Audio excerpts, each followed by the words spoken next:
Hello అండి, నమస్తే. నేను మీ సంధ్య. వెల్కమ్ టు సంధ్యాస్ వంటల పుస్తకం. దసరా నవరాత్రులు అనేవి స్టార్ట్ అవుతున్నాయి కదండి. ఈ దసరా నవరాత్రులు 9 రోజులు అమ్మవారికి ఎంతో ఇష్టమైనటువంటి ప్రసాదం రెసిపీస్ అనేవి ఈ రోజు నుండి మన ఛానల్లో మొదలవుతున్నాయి. అందరూ తప్పకుండా చూడండి.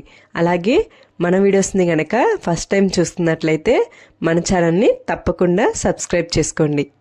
ఈ దసరా నవరాత్రుల్లో మొదటి రోజు అమ్మవారికి ఎంతో ఇష్టమైనటువంటి కట్టె పొంగల్ని నైవేద్యంగా పెడతారు. ఈరోజు మన వీడియోలో ఈ కట్టె పొంగల్ రెసిపీని ఎలా చేయాలో ఏంటనేది చూద్దాం. మీరు కూడా ఈ కట్టె పొంగల్ రెసిపీని ట్రై చేసి అమ్మవారికి నైవేద్యంగా పెట్టండి. ముందుగా స్టవ్ మీద ఒక పెనం పెట్టేసుకొని ఆ పెనంలోకి ఇక్కడ నేను చూపిస్తున్న విధంగా ఒక గ్లాస్ వరకు పెసరపప్పు అనేవి తీసుకుంటున్నాను. ఫ్లేమ్ అనేది సిమ్లోనే పెట్టేసుకొని ఈ పెసరపప్పు అన్ని కొంచెం కలర్ చేంజ్ అయ్యేంత వరకు మనం ఫ్రై చేసుకోవాలి. ఇలా కలిపుకుంటూ పెసరపప్పు అనేవి కొంచెం కలర్ చేంజ్ అయ్యేంత వరకు ఫ్రై చేసుకోవాలి. మనకి ఈ పెసరపప్పు వేగినప్పుడు మంచి స్మెల్ అనేది వస్తూ ఉంటుంది. చూసారా, మనకి ఈ పెసరపప్పు అనేవి బాగా వేగిపోయాయి. వీటిని తీసేసుకొని పక్కన పెట్టేసుకోండి. ఇప్పుడు ఒక కుక్కర్ గిన్నె తీసుకొని మనం ఇందాకలా ఏ గ్లాస్తో అయితే పెసరపప్పు తీసుకున్నామో అదే గ్లాస్ తోటి 1 గ్లాస్ వరకు రైస్ అనేవి తీసుకోవాలి. ఆ తర్వాత అదే కప్పు నిండా మనం తీసుకున్న పెసరపప్పుని ఇందులోకి యాడ్ చేసేసుకోవాలి.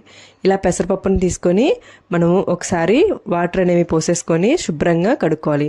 ఇలా 2 సార్లు కడుక్కున్న తర్వాత మనం తీసుకున్న 1 గ్లాస్ బియ్యానికి అలాగే 1 గ్లాస్ పెసరపప్పు, ఈ 2 గ్లాసుకి 1 గ్లాస్కి 3 గ్లాసుల చొప్పున 6 గ్లాసుల వరకు మనము ఇందులోకి వాటర్ అనేవి తీసుకోవాలి.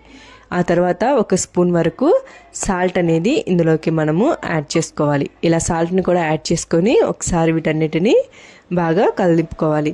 ఇలా కలిపుకున్న తర్వాత కుక్కర్ మూత అనేది పెట్టేసుకొని 4 విజిల్స్ వచ్చేంత వరకు మనము ఉడకనివ్వాలి. ఇలా 4 విజిల్స్ వచ్చిన తర్వాత స్టవ్ అనేది ఆఫ్ చేసుకొని కుక్కర్ పక్కన పెట్టేసుకొని ప్రెషర్ అంతా పోయిన తర్వాత ఒకసారి మూత అనేది ఓపెన్ చేసుకోవాలి. ఇలా ప్రెషర్ అంతా పోయి మనం మూత అనేది ఓపెన్ చేసుకున్న తర్వాత మనకి రైస్ అనేది బాగా మెత్తగా ఉడికిపోయి ఉంటుంది. ఒకసారి ఇలా రైస్ అంతటిని బాగా కదిలించుకోవాలి. ఇలా కదిలించుకున్న తర్వాత మీకు గట్టిగా ఉంది అనిపిస్తే కనుక వేడిగా కాగబెట్టుకున్నటువంటి వాటర్ని కొన్ని ఇందులోకి యాడ్ చేసేసుకోండి.